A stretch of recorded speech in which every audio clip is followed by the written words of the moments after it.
Hi, we're the Staves. I'm Camilla. And I'm Jess. And we are in the Nonesuch Music Library. And we're going to look through some of the vinyl and pick our faves and have a little chat about them. I'll be waiting for you after school. Whoa, Mills. Bambolea! Bambolea. This is the best of the Gipsy Kings. Oh my God.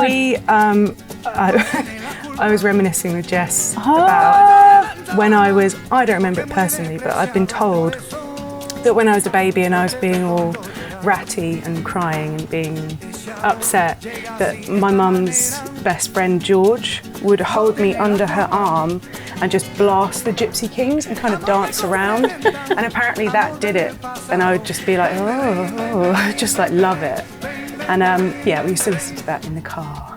I mean, obviously this song is so huge and was so huge when it came out, but I mean, it really did have such a moment. It was just inescapable and it was everywhere, and it really feels like the soundtrack to our childhood. I remember our parents going to see them play at Wembley or something in London. The thing is, now, still, if you put on this record, everyone dances. Everyone dances. They do? Everyone. It still works. Bambolea, Bambolea. All right, well, Don't know the words. Yes, totally. I remember vividly hearing this properly digging into it for the first time when we were making our second record. And I think it's just so arresting, the production on it. And hearing her voice, it kind of framed in a completely different way. Yeah. You know, it feels a lot stronger and gutsy and darker.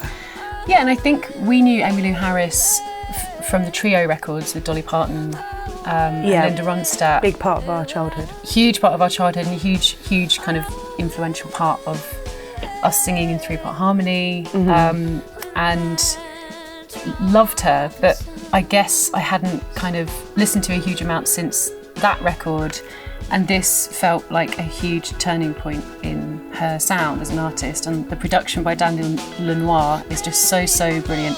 And Where Will I Be, I feel like we reference so much in the studio. Oh, still, yeah.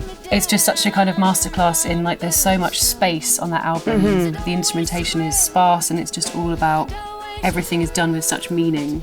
And I also think it's one of those rare albums that no matter how old it gets, to me it still sounds completely fresh. Yeah. This one. This record. You should talk about this. You introduced me to this record. I love this album so much. It's very magical. So happy to see this here.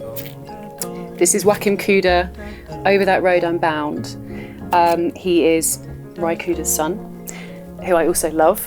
This album has soundtracked the last couple of years for me, and it actually came up on my my music listening app by saying it was one of my most listened to records. I find it suits so many different occasions. It's very sort of contemplative, mellow. So he plays the electric imbira. I mean, that in itself is so magical sounding. The sound of that, characterises the record and his, what he does as an artist, and it just kind of transports you into a totally different world. I recommended this album to so many people. Yeah.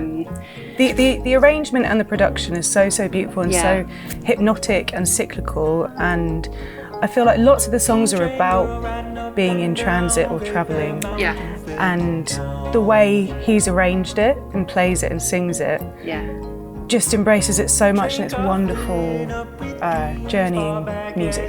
I also think because the lyrics are old-time lyrics, there's something, it gives it a huge amount of personality, even though the record is obviously a current record, that kind of skews it and makes it all slightly weird. Yeah. When Reuben comes to town, I think the opening line of the song is, well, Reuben was an all-around man. Which I just love so much. Yeah. He's an all-around man. Yeah.